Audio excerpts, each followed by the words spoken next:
Ce programme est financé par les amis et partenaires du ministère de Joyce Meyer.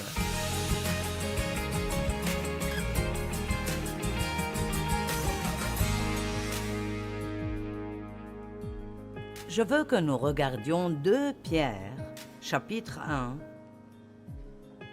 versets 3 à 8. J'ai vraiment senti que c'était ce que j'étais censé enseigner ici. Pas seulement ici pour vous, mais pour beaucoup de gens. Cela sera diffusé à la télévision au bon moment. Je pensais beaucoup récemment à la maîtrise de soi.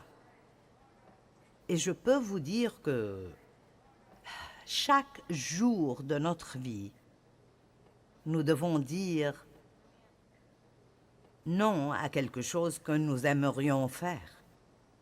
Et oui, à quelque chose que nous préférerions ne pas faire. Amen. Et ça ne s'arrêtera jamais. Ce sera comme ça tous les jours, le reste de votre vie. Mais la discipline et la maîtrise de soi sont en réalité de bons amis que Dieu nous a donnés. La maîtrise de soi est un fruit de l'esprit. Et c'est en fait le dernier sur la liste. La liste commence par l'amour et la joie, la paix, et finit par la maîtrise de soi. Et je pense que c'est intéressant. Je les appelle comme les 2 serres-livres du fruit de l'esprit. Ils proviennent tous de l'amour, mais ils sont maintenus en place par la maîtrise de soi. Vous ne pouvez pas être gentil et vous ne pouvez pas être humble si vous n'avez pas la maîtrise de soi. Et j'entends souvent les gens dire, et peut-être même que vous dites ceci, vous savez, je ne suis pas discipliné. Je ne peux pas simplement me contrôler dans ce domaine. Et ce n'est absolument pas vrai, à 100% pas vrai. Et vous devez arrêter de dire cela. Allez, ne me faites pas tout dire 3 fois.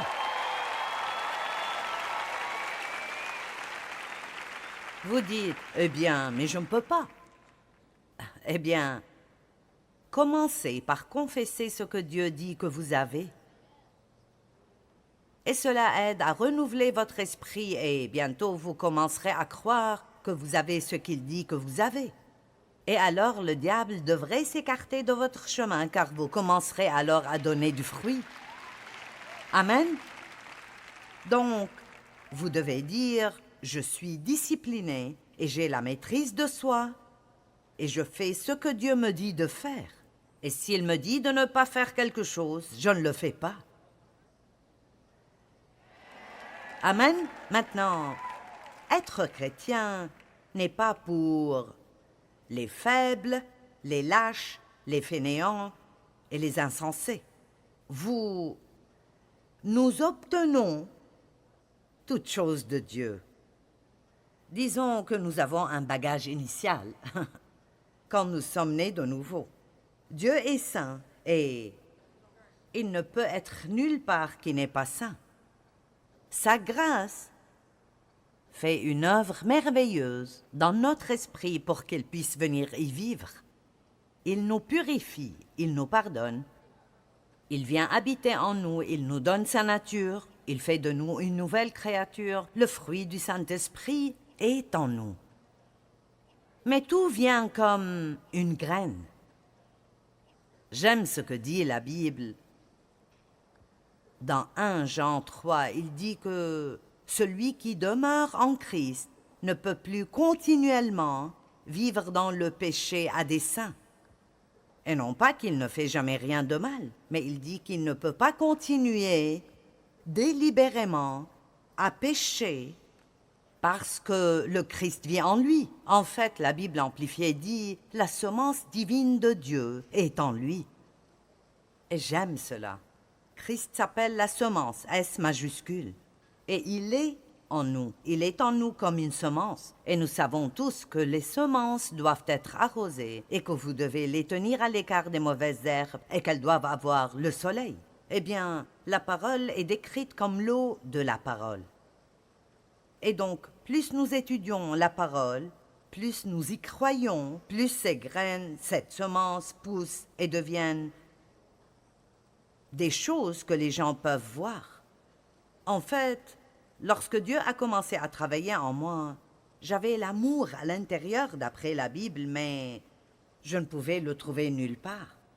Je voulais aimer les gens, mais je n'étais pas une personne très aimante ni très gentille. J'avais été blessée et je n'avais pas encore été guérie. Et alors j'étais occupée à prendre soin de moi pour m'assurer que je ne serais plus jamais blessée. Et je n'étais pas très gentille. Et Dieu a dû m'apprendre beaucoup de choses. Et plus j'étudiais la parole, plus j'apprenais. Et plus j'apprenais, plus cela me changeait. Et plus cela me changeait, plus mon comportement changeait. Dieu travaille sur nous de l'intérieur vers l'extérieur.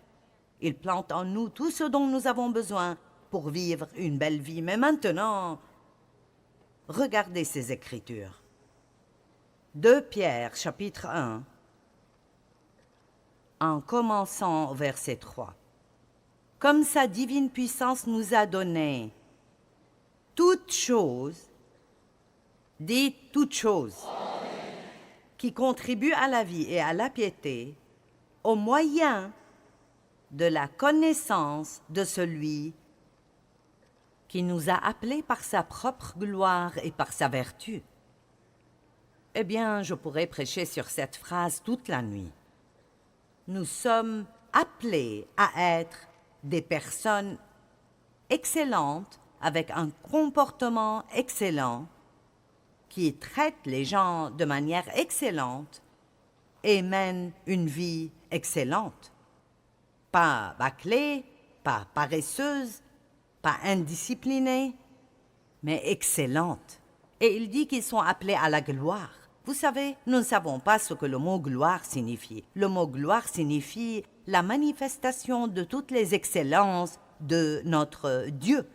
Donc, Dieu nous a donné toutes ces choses comme un don qui maintient la vie et la piété. À travers sa connaissance, vous devez savoir ce que vous avez, même si vous ne le réalisez pas. Il nous a appelés à sa propre gloire et sa propre excellence. Maintenant, une personne excellente fait toujours un effort supplémentaire. Il ne fait jamais le moins qu'il puisse faire. Il fait toujours le plus qu'il puisse faire. Une personne excellente tient toujours parole. Ils font toujours ce qu'ils disent qu'ils vont faire. Et nous allons nous arrêter là et nous contenter de dire que nous vivons dans un monde aujourd'hui qui n'est pas excellent. Et ça empire tout le temps. Et nous, ceux d'entre nous qui représentons le Christ, et c'est ce que vous êtes si vous êtes un chrétien, vous êtes ici pour représenter le Christ. Nous sommes censés allumer les lumières, augmenter les lumières et recommencer à être excellents de nouveau, parce que c'est ce que le monde a besoin de voir. Notre Dieu est un Dieu excellent et il nous a appelés à être un peuple excellent. Maintenant, il y a un domaine pour chacun d'entre nous où nous pouvons monter plus haut, où nous pouvons prendre la décision d'être plus excellents dans ce domaine. Et beaucoup d'excellence commence par de petites choses que le Saint-Esprit nous montre, qui n'auront peut-être pas de sens pour quelqu'un d'autre si vous leur en parlez. Mais nous commençons par être excellents dans toutes les petites choses que Dieu nous met sur le cœur, puis cela augmente encore et encore dans nos vies. Et je sais que l'excellence est le désir de Dieu pour nous, parce que quand vous êtes remplis du Saint-Esprit et vous entrez dans une relation sérieuse avec Dieu, vous commencez à être convaincus pour de petites choses qui ne vous dérangeaient pas du tout avant qu'ils viennent vivre à l'intérieur de vous. Personne n'est venu vous le dire, mais tout à coup, vous savez que ce n'est pas la façon de faire les choses. C'est juste un simple exemple. Vous faites vos courses, vous passez dans un rayon de vêtements, vous faites tomber des habits par terre, vous continuez à marcher. Allez, combien? Et le Saint-Esprit dit, une petite voix calme, une conviction. Ramasse-les. Quelqu'un d'autre que moi passe-t-il par cela?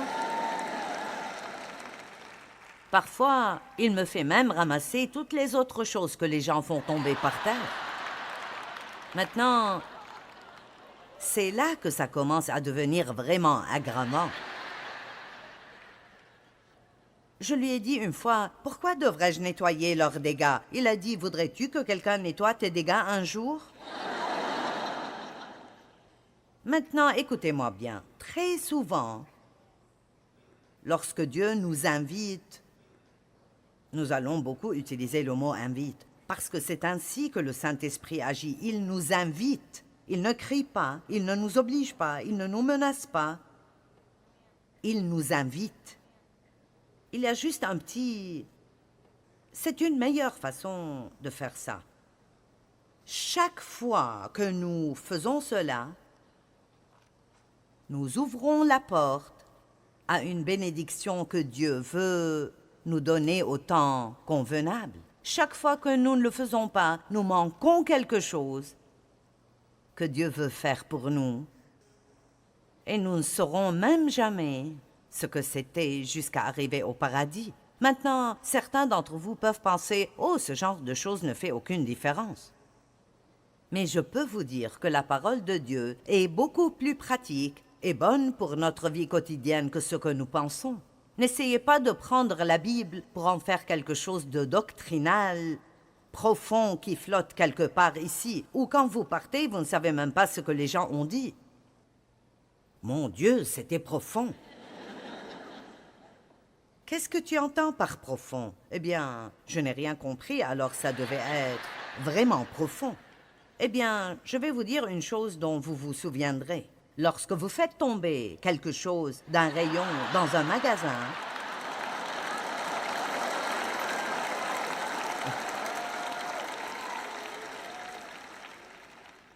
ramassez-le et remettez-le là où il était. Amen? Ce n'est qu'un exemple, mais combien d'entre vous sont d'accord pour dire que si vous n'êtes pas excellent dans les petites choses, quand personne ne regarde, c'est ici que le caractère est testé. Ce n'est pas ce que vous faites le dimanche devant vos amis chrétiens. Si vous voulez savoir qui est un vrai chrétien, allez voir chez eux. Mais voici l'essentiel. Nous devons avoir une crainte et un respect révérentiel parce que Dieu nous regarde tout le temps. Et je ne parle pas d'avoir peur de Dieu. Dieu nous aime, il ne veut pas nous faire de mal. Mais si nous voulons vraiment vivre pour lui plaire, ayons alors une certaine crainte révérentielle de ne pas lui faire plaisir. Et donc, s'il me pousse à faire quelque chose, la Bible nous dit de ne pas faire ce qui est juste pour plaire aux gens, mais pour plaire à Dieu. Nous avons des employés formidables, et je ne veux pas dire cela pour les dénigrer, mais c'est drôle que si je marche dans un département et 4 ou 5 personnes sont rassemblées à discuter, je suis étonnée de la façon dont elles se dispersent quand j'entre. Et comme je l'ai dit, ils sont géniaux. Ça ne me dérange pas qu'ils aient une conversation. Mais si vous passez votre temps à surfer l'Internet, vous faites des choses personnelles et votre patron passe, vous vous arrêtez. Mais Dieu vous voit quand même. Je suis très sérieuse à ce sujet. Il ne s'agit pas simplement d'aller à quelques réunions, d'acheter quelques livres chrétiens et d'avoir un autocollant sur votre voiture. C'est comme cela que vous vivez lorsque personne ne vous voit excepté Dieu.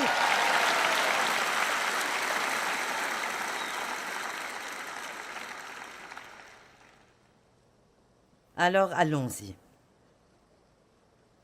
Comme sa divine puissance nous a donné tout ce qui contribue à la vie et à la piété, par celui qui nous a appelés par sa propre gloire et par sa vertu, lesquels nous assurent de sa part les plus grandes et les plus précieuses promesses. Il y a plus de 5000 promesses dans la parole de Dieu. Afin que, par ces promesses, vous deveniez vous-même participants de la nature divine, en fuyant la corruption qui existe dans le monde à cause des mauvais désirs.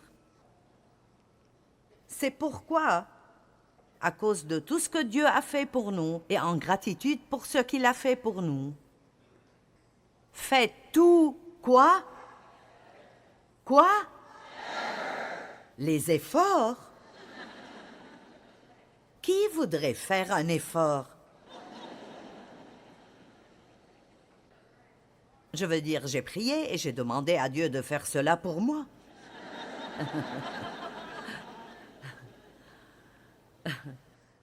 Je crois en la prière, mais vous savez ce que je découvre? De plus en plus, je réalise que lorsque je prie et demande à Dieu de m'aider, il me montre généralement quelque chose à faire. Pas tout le temps, parfois je ne peux rien faire, mais parfois je dis « Oh Dieu, je suis si fatiguée tout le temps, Dieu, s'il te plaît, guéris-moi. » Eh bien, va au lit et dors un peu. Il existe des solutions simples à certains de nos problèmes énormes. Amen. Oh Dieu, je suis si fatiguée, je me sens tellement mal. Je ne sais pas ce qui ne va pas en moi. Ne mangez pas 1 kilo de sucre tous les jours. D'accord, je passe à autre chose. C'est pourquoi faites tous les efforts pour joindre à votre foi la vertu. Maintenant, la vertu veut dire le caractère chrétien. Ça veut dire le développement du caractère chrétien. Pour joindre à votre foi la vertu, à la vertu la science, à la science la maîtrise de soi, à la maîtrise de soi la patience. La patience est synonyme de persévérance. C'est de dire que vous pouvez persévérer quand les choses sont difficiles aussi longtemps qu'il le faut, et cela a besoin de maîtrise de soi.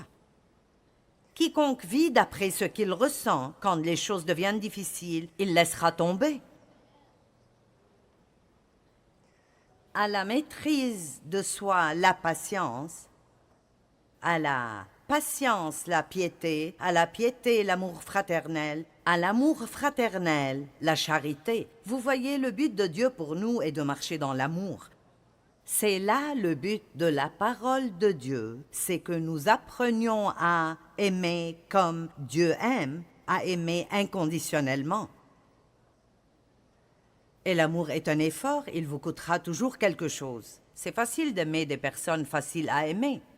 Mais Dieu nous demande d'aimer des personnes difficiles à aimer. Et ils ne sont pas faciles à aimer car ils n'ont pas été aimés, ils ont été blessés et ils ont besoin de voir l'amour de Dieu. Et ils ne vont pas le voir à moins qu'un chrétien ne le leur montre.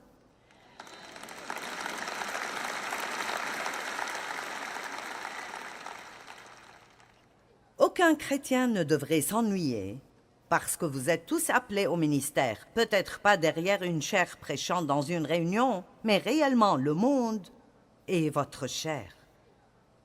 Et vous pouvez prêcher sans jamais dire un mot. Vous pouvez prêcher avec votre vie. Amen. Allons, chacun d'entre vous, quand vous sortez dans le monde, ce n'est pas à un groupe de prédicateurs de tout faire. Le ministère quintuple a été mis en place pour former les saints afin qu'ils puissent faire le travail du ministère. Vous comprenez? Vous ne devriez pas aller à l'église tous les dimanches juste pour être aidé. Après quelques années, il devrait y avoir une transition et vous devriez y aller parce que vous voulez aider quelqu'un d'autre. Et l'une des raisons pour lesquelles les gens se lassent d'aller à l'église est que je ne sens pas que je suis en train d'être nourri, je ne profite plus de rien. C'est parce que ils continuent à y aller. Je veux recevoir ma bénédiction. Eh bien, je ne suis plus béni. Je ne reçois plus rien. Peut-être qu'il ne vous reste plus rien à recevoir. Peut-être que vous devriez commencer à donner quelque chose. Peut-être que vous devriez aller à l'église le dimanche en priant « Mon Dieu, montre-moi aujourd'hui quelqu'un que je pourrais aider. »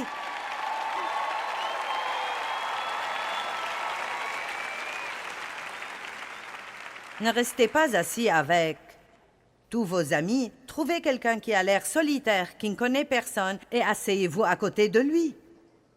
Faites un petit effort. Oh, voici encore ce mot, effort. Proverbe 16, 32. Celui qui est lent à la colère vaut mieux qu'un héros, et celui qui est maître de lui-même que celui qui prend des villes entières. Wow! Alors il dit qu'une personne qui peut se contrôler est une personne puissante. C'est quelqu'un de plus puissant que toute une armée qui peut prendre une ville entière. La Bible dit, quand vous êtes en colère, ne péchez point. C'est dans Éphésiens, je pense. Quand vous êtes en colère, ne péchez point. Comment faire cela? Vous vous sentez en colère lorsque vous êtes maltraité ou abusé. Mais vous pouvez être en colère et ne pas pécher en vous contrôlant face à cette colère et en étant prompte à pardonner. Et laissez-moi vous demander, vous avez besoin de contrôle de soi pour pardonner? Oui, des tonnes de maîtrise de soi. Ça dépend surtout de combien ça fait mal. Hébreux 12, 11. Certes, sur le moment, une correction ne semble pas être un sujet de joie. Mais par la suite, ceux qui ont ainsi été formés jouiront d'une vie juste vécue dans la paix. C'est une belle écriture. Certaines personnes vivent comme s'il n'y avait pas de lendemain. Mais écoutez-moi bien, demain viendra toujours. Merci d'être enthousiasmé. Et si vous ne choisissez pas d'agir correctement aujourd'hui, vous n'aimerez pas demain. Alors, tant de fois, nous arrivons à un moment de notre vie où il semble que tout s'effondre. Et nous voulons blâmer le diable et le réprimander, et il est la cause fondamentale de tous nos problèmes. Mais la Bible dit « résistez au diable ». Cela prend de la maîtrise de soi. Il le dit 2 fois. Il le dit dans Jacques et il le dit dans Pierre. « Résistez au diable, soumettez-vous à Dieu, résistez au diable et il fuira. » Le diable rôde comme un lion affamé rugissant, cherchant qui il dévorera. Résistez avec persévérance. Nous lui résistons. Nous résistons à la tentation de ne pas faire ce qui est bien. Et ensuite, nous serons heureux quand plus tard viendra. Plus tard. J'aime les gens qui investissent maintenant pour plus tard. Investissez maintenant pour plus tard. Amen. Il y a des parieurs dans le corps du Christ et des investisseurs. Et quand je parle de parieur, je ne parle pas de quelqu'un qui va au casino tous les soirs. Je parle des personnes qui font la mauvaise chose en espérant être la seule personne qui s'en sortira et obtiendra un bon résultat. Ils jouent. Je peux faire ce qui est mauvais tout en ayant une belle vie et un bon résultat. Mais il y a aussi les investisseurs qui souffrent un peu maintenant. Ils disent non à leur chair et souffrent un peu de ce côté, car ils savent que s'ils investissent maintenant, cela donnera des résultats plus tard. Amen. Eh bien, il n'y a pas mieux que de savoir que vous avez agi correctement. Ça vous donne une paix merveilleuse. Dieu veut que nous agissions avec excellence, en ayant la discipline pour tenir parole et faire le 1000 supplémentaire. Nous avons la discipline et la maîtrise de soi, mais nous devons les développer.